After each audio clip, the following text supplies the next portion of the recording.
In a world that often urges us to smile through the struggle and post only the highlights, this episode of Mind the Gap invites us to pause and sit with sadness, but not as a weakness, as contrast, as wisdom, drawing from the teachings of Stoic philosophers, the insights of modern psychology, and the timeless power of music. Today's reflection explores why sadness deserves its place and how it can open the door to deeper joy. Here's Michael. There's a moment, maybe it's on a grey Tuesday. You're sitting in your car, parked just outside the supermarket. Groceries in the boot, rain tapping the windscreen, and you feel it. That low ache in the chest. Nothing dramatic, just sadness. It's not grief, it's not despair. It's just sadness. And you wonder, is this okay? Am I allowed to feel this way in a world that keeps telling me to cheer up, move on, stay positive? Today, I want to talk about sadness. The quiet kind, the steady kind, the kind that doesn't ask for attention, but won't leave either. And I want to ask, what is it trying to teach us? We live in a culture that sells happiness like a product. Bright teeth, sunny skies, motivational quotes slapped onto photos of waterfalls. But here's the thing. Without sadness, what would joy even mean? Without silence, could we even hear the music? Sadness is contrast. It deepens joy by sharpening its edges.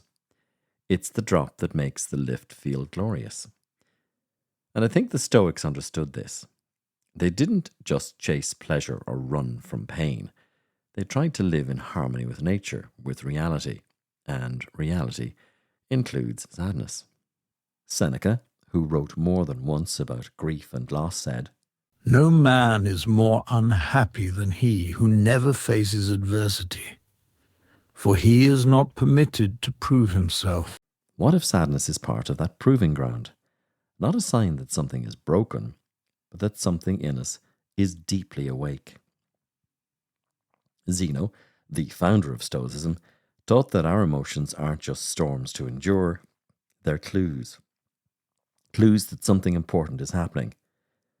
To be Stoic is not to be numb, it's to be alert, to feel without being ruled. We're surrounded by what I'll call false joy. Social media is the showroom floor of happiness, curated, filtered, polished to perfection. And when you're feeling down, the whole thing can just feel like a slap. Daniel Goleman reminds us that emotional intelligence includes recognizing and naming emotions, all of them, not just the pleasant ones. If you feel sad, it means that your inner world is still responding to life. That's not weakness, it's awareness. Susan David calls it emotional agility. Discomfort is the price of admission to a meaningful life. And what could be more meaningful than letting sadness do its work without pushing it away too soon? Epictetus said, "It's not what happens to you, but how you react to it that matters." sadness is not failure. Sadness is not drama. Sadness is the response. So why do we hide it? Because somewhere along the way, we got the message that sadness is shameful, something to apologize for. But it isn't. Sadness is human, and often it's very wise. Sadness doesn't always rush in. It creeps. It lingers. It waits until things are quiet enough to be heard. Sometimes it's about a loss. Sometimes it's about a moment that doesn't go away. Sometimes it's about a moment that didn't go the way we hoped. Sometimes we're not sure. Sometimes we're not even sure why we feel it, only that something feels hollow. Carl Jung might have said, sadness is part of the shadow, the part of ourselves we try to keep hidden. But if we ignore it, the shadow doesn't disappear, it just gets louder, or it leaks out in other ways. And while most of the Stoic writings we have today were left by men, Stoicism wasn't just lived in togas and temples. It was lived in kitchens and bedrooms in silence and strength. Portia, daughter of the Stoic Cato, didn't write meditations, she lived them. in silence, in suffering, and in her willingness to endure pain without display. Arya, whose husband was condemned to die, took the dagger first and with calm resolve told him, "It does not hurt, Paetus," showing him that courage could be quiet.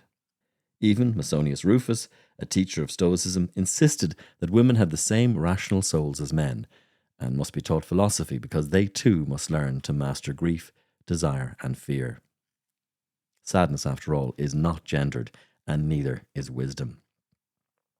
Marcus Aurelius, wise, tired, and human, wrote, If you are distressed by anything external, the pain is not due to the thing itself, but to your estimate of it.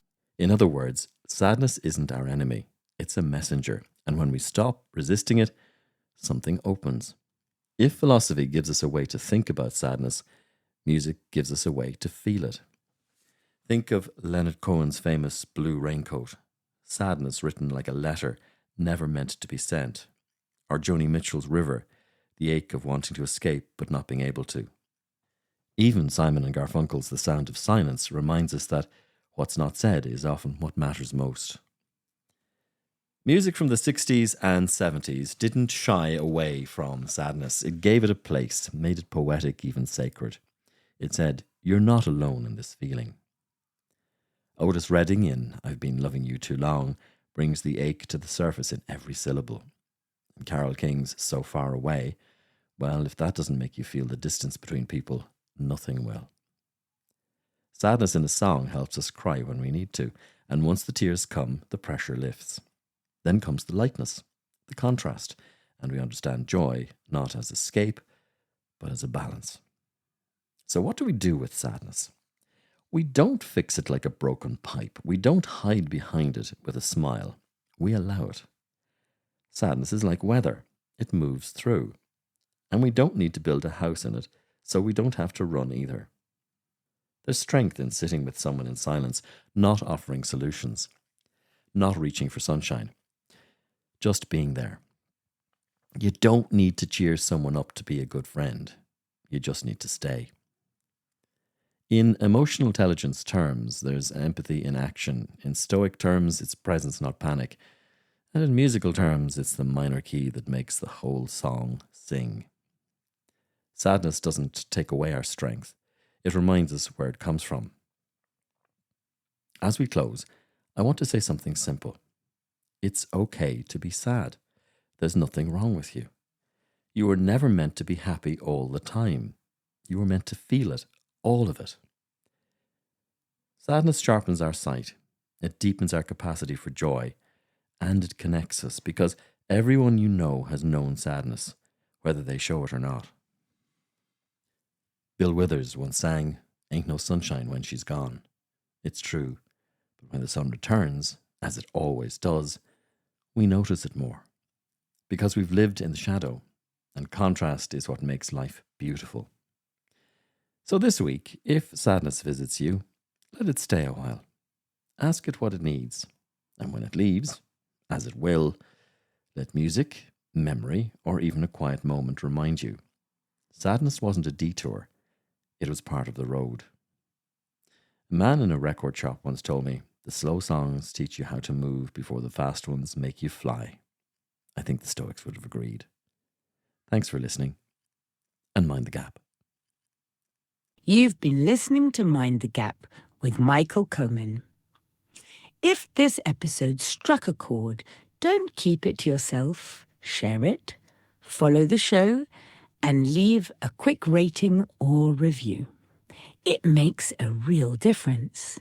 And if you're looking for something a little deeper, something that tunes into the quieter voices, be sure to check out Michael's companion podcast, Echoes from the Margin. Thanks for listening. Until next time, take care of yourself and remember, even sadness has something to say.